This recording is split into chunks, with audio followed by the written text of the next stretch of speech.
Professor po, Prosecutor Sister Sacules po, yung inyong mga questions po. So palagi po ako pinagre-recite po ni Sister Sacules po ng aking time po. So exempted po muna ako ngayon, Sister. Ano po? Ayan. So may mga questions na po kayo na-prepare po kanina. And I think nasaan na po yung questions natin. Ay, ito na po. Ayan. So, siguro hindi ko na lang po babanggitin yung pangalan ko para at least unless kung may kailangan po i-clarify po siguro, ibibigay na lang po natin yung mikropono po. Ano po? Yung sa magkano po, libre yung sa application niyan, sa civil registry, publication lang po yung gastos. Tanungin lang ninyo sa civil registry kung sino-sino yung mga accredited po na publishers, tapos doon yung malalaman kung magkano yung publication. Pwede kayo magpakot po. Sa local civil register. Again, hanapin po, birth certificate, ano yung nakalagay doon, registered, kung saan, city of, ganyan, hanapin. Doon, kita po. Okay, bibigyan kayo ng form, petition, fill up nyo yung position.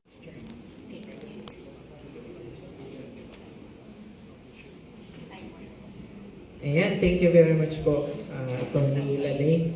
So yung isang tanong naman po, medyo iba po ito doon sa ating mga na-discuss, pero ito po ay under Republic Act 7610 po ito. Ayan, so siguro invite na lang natin, siya po ay si Sister Emily de los Santos po of the Dagupan First Ward po para ma-clarify lang po natin yung tanong po. So, nabanggit niyo po kanina, Sister, na PWD po, no? Ayan. So, ibigay ko na lang po yung kay Sister. Silang titulo. Ano po, Sister? May titulo po kayo. Po, nung lupa po. Pero meron pong umaangkin po nung nagpapatayo na po sila ng bahay po nila. Sister, ano daw ang dahilan kailangan yung lupa ninyo? Trip lang niya. Parang trip lang. Para kasi maangkin yung lupa na nakatitulo sa inyo, kailangan meron siyang hinahawakan na papel o dokumento na nagsasabi na meron siyang pagmamay-ari sa lupa na yun. Pero nakatitulo yun sa inyo, di ba? Ngayon pinatayuan niya. Opo. So anong question mo ngayon? Anong gagawin mo? Opo, kung ano po handa ko pong gawin. Pumunta na po ba kayo sa barangay? Opo, nag-usap na po kami sa barangay. Anong sabi ng barangay? Bilhin niyo yung store, ano, pinatayo. Yung lupon ko na tagapagpamahala po, sabi niya po, ibigay na lang po sa kanila. Sa kanya, hindi ko maaari yun kasi pag-aari po niyo yung lupa na yun. Sabi niya, ibigay ko na lang po doon sa umaangkin. Ay, hindi po, sister. Sa civil code po kasi, ang pagtingin ng batas, kung may nagpatayo ng istruktura sa pagmamay-ari mong lupa, sa inyo yun.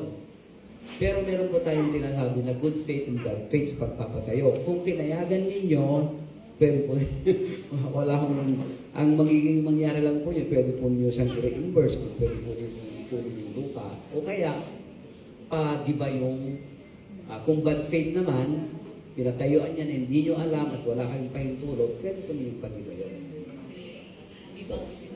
Pagiba mo na lang, sister. Sabi ko po sa kanila na, bakit po kayo nagpapatayo dyan ng bahay nyo, hindi naman po sa inyo yan. Ano po talaga po, hindi po sila mapigil na magpatayo, tinutuloy pa rin po nila.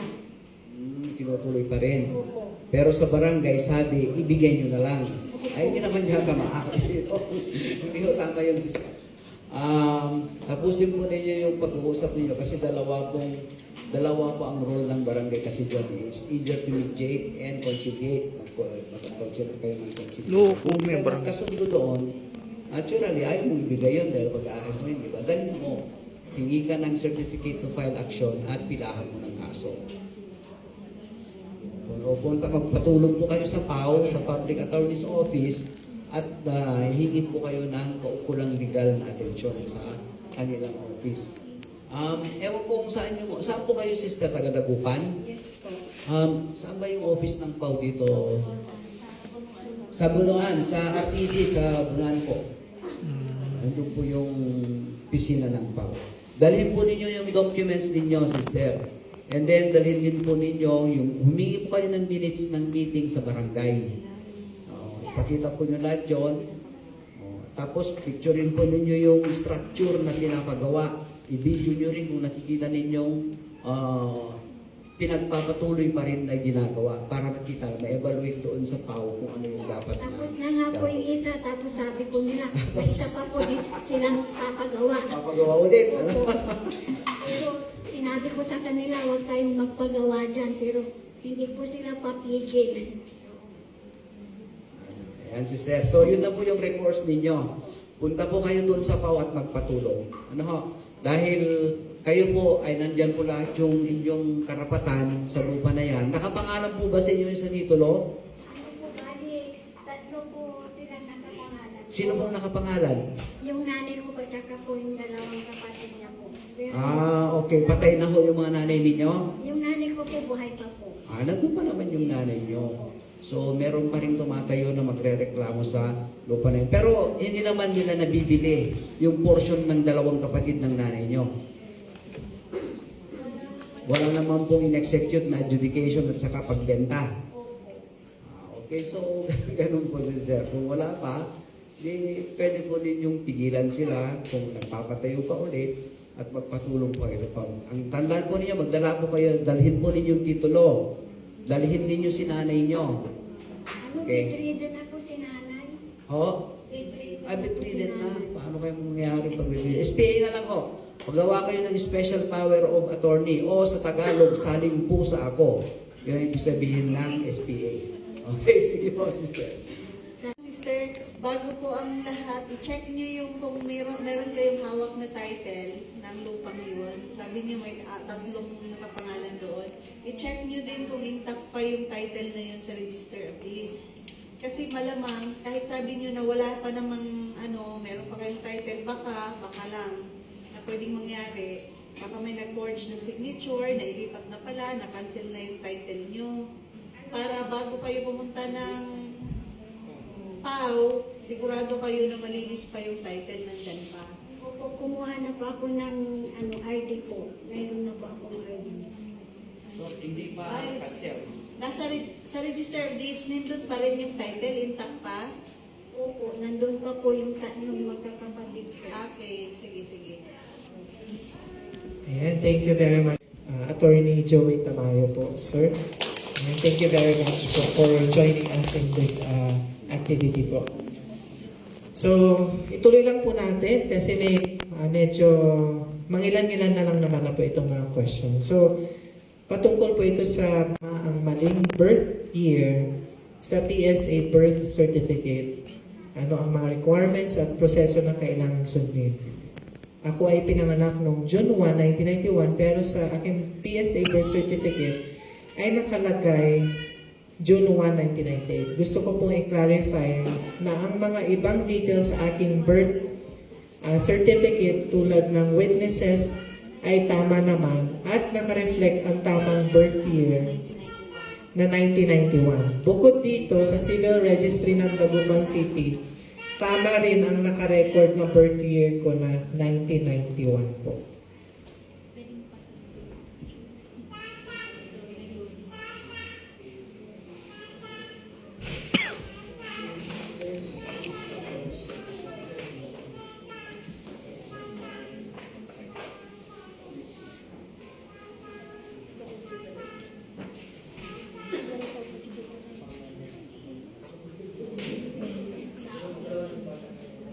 Sige po. So dito, siguro ang tanong ko dito is, kailan siya naipasok sa LCR?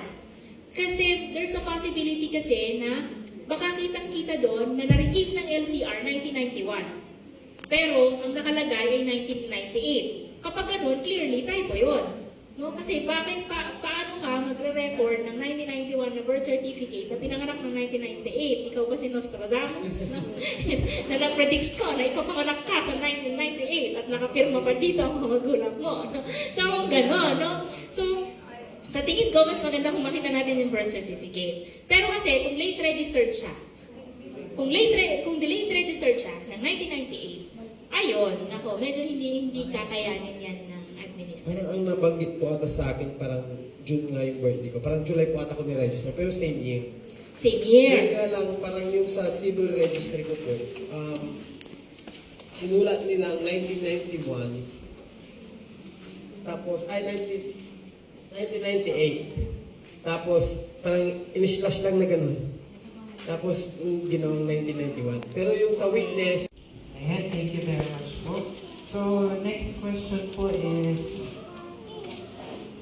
ako po ay 22 years nang hiwalay sa aking asawa. Ako po ay may pamilya ng iba gaya ng dati kong kinakasama. 3 na po ang anak ko sa bago kong asawa. Ganon din po siya. May 2 po kaming anak na lalaki. Ang isa po sa kanila ay may asawa na. Inabandonan niya kami mula nung nangibang bansa siya. 22 years na wala siyang pakialam. Panggatas ng bata, hindi siya nagbigay sa akin. Ngunit, nang malaki ng anak namin at ikasal ang isa sa kanila, ay pilit kong ipinaalam sa kanya sa kabila ng ginawa niya sa akin. Ngunit di pa rin po siya nagpunta. Pero, nabigay siya ng mga ambag niya na isang baboy para sa handa ng anak namin. Pwede po ba ako mag-file ng annulment? Magkano po kaya ito? Siguro, more or less 250,000 po. Package na po yun. Pero pag hindi po package sa office po namin, more or less 70,000, ganyan po. Pag hindi po package, acceptance fee po lang po yun, 70,000. Sa office lang po namin yun, ha? Hindi ba? Opo, iba-iba po. Sa pag hindi po package, acceptance fee 70,000. Iba pa po ang breedings fee, iba pa ang appearance fee, and other fees. Filing fee. Sa psychologist po kasi hindi na po required ang psychologist pagka nullity cases. Pero mas maganda po kasi advisable po yung may psychological evaluation report. Kasi medyo traditional pa ang ating mga courts dito.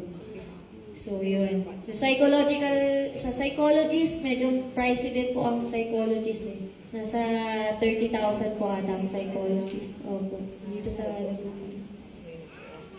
I-clarify lang natin, Attorney Kyle, kung pwede daw ba siyang mag-file ng annulment para doon Pwede na sa mga nabanggit. Pwede na po ititignan natin kung anong ground siya pa pwedeng pumasok.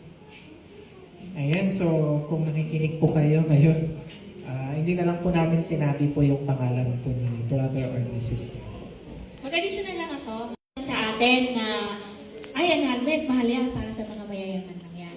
No? So katulad ng sinabi ni Attorney Kyle kanina, magkakaiba po ang rates namin ng lawyers. So pwede kayong humanap po ng mga lawyers na makakasundo ninyo pagdating sa presyo. Pwede rin kayong humanap po or makapagtanong sa public attorney's office. Ako, nung public attorney ako, nakapaghuwak ako ng annulment cases po. Ang babayaran nyo lang ay yung sa psychologist lang. And ang mga lawyers naman po ay maaari rin ninyo namang pakiusapan ng staggered payments. Okay, and bakit po may kamahalan ang annulment cases?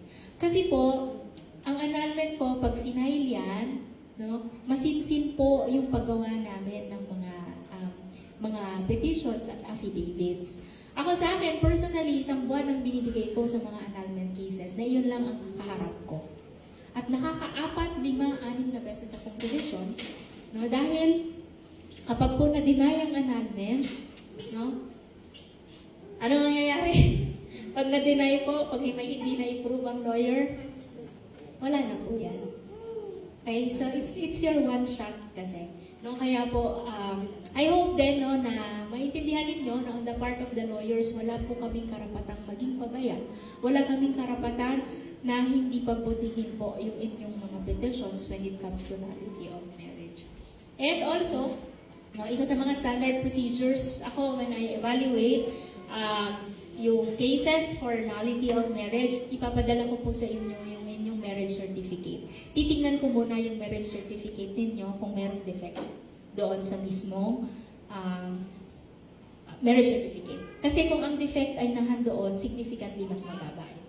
Kasi hindi na tayo kukuha ng iba pang mga witness. Isang witness kaya yun. No? Dalawang witness kaya yun. Unlike kapag psychological incapacity, ang requirement ko sa akin at least 3 witnesses who knows the couple before and after the marriage. Ganun ako kahigpit po, at least 3. Okay? Kapag isa lang ang pinuprove ko na merong psychological incapacity. Ibang usapan pa kapag dalawa ang ipuprove ko na psychological incapacity. Minsan nagre-require ako ng 6 na witnesses. Okay? So, the first step always is yung desire na maging maayos yung family, and second, hindi siya magiging madali. Just to share to you, meron akong tinulungan na isa pong, actually member din siya. Matagal na rin siyang hiwalay. She was an abused, she was a battered wife. Okay, and kinwento ko sa kanya yung process, and then she understood. Nagluluto siya ng food trays. Okay, so yun yung trabaho niya. Pinag-ipunan niya po, and naitawid namin yung kanyang anak niya. At naiayos niya. Sabi ko nga sa kanya, isa ito sa mga pinaka-sulit na investment na maaari mong magawa sa inyong buhay. Hindi niyo naman kailangang mag-hire ng mga sobrang seasoned na lawyers. Okay? So kailangan lang ay yung kasundo niyo ng presyo at yung kasundo ninyo pagdating sa pagtatrabaho. Yan lang po. So hindi niyo kailangang maging matakot po. Hindi niyo kailangang matakot sa process. Ayan, thank you very much po, Attorney Lalaine Orbina po.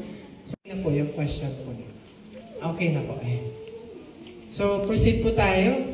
Isang question. Unjust vexation po. Ayan, kay Sister Dane Puserio po. Patungkol po ito sa annulment po ito. Matagal na silang hiwalay at anong pwedeng gawin? 18 years na sila hiwalay. Walang contact sa isa't isa.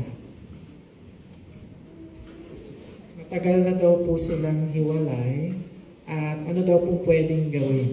18 years na daw po silang hiwalay at walang contact sa isa't isa. Attorney, gusto mong sagutin yan? I invoke my right to sister. Pero sige. So, common misconception dito ng mga matagal nang hiwalay sa mga asawa nila. Alam natin, kapag sabi sa gilid-gilid, na kapag matagal na kayong may 10 taon, may ganun pa 7 years, 10 years, 20 years, hanggang ganun. Pag wala na kayong contact sa isa't isa at matagal na kayong naghiwalay, pwede na kayong mag-asawa, sabi sa labas. Pero mali yun. Kahit 30 years na kayong naghiwalay, kailangan pa rin ng declaration of nullity and marriage. Ipa-declare pa rin natin doon sa korte, meron talagang decree na nagsasabi na nagpapawalang visa doon sa kasal ninyo. Kung wala yun, kahit na forever kayong maghiwalay, mag-asawa pa din kayo. So, ang kailangan niyong gawin, pumunta kayo sa mag-file kayo ng petition, complaint, para mapawalang visa yung kasal ninyo. Or, paano ba, ang tanong ko rin, gusto ko rin magtanong kasi wala na daw, hindi na sila nakita, baka naman namatay na.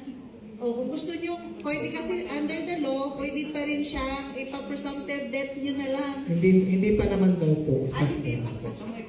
So may contact, kasi hindi pa naman pala patay. Hindi ba patay? Baka naman, kasi kapag gano'n, pwede naman kung, kunyari, nagkaroon ng bagyo na wala siya kung saan-saan banda, o pwede nyo na namatay na siya. O pwede na kayong, for purposes of remarriage lang. Gusto niya mag-asawa ulit. Pero kung lumabas siya ulit, siya pa rin yun. Mag-execute siya ng affidavit. Sige sir. Kasal po ulit. And we recognize. Lagi people, lagi. Basta po kayo, pasensya na ako po in-invite po ako ni Sister Christ. Pagkaalam po si prosecutor ako. Magandang hapon po sa inyo lahat. Ako po ay masaya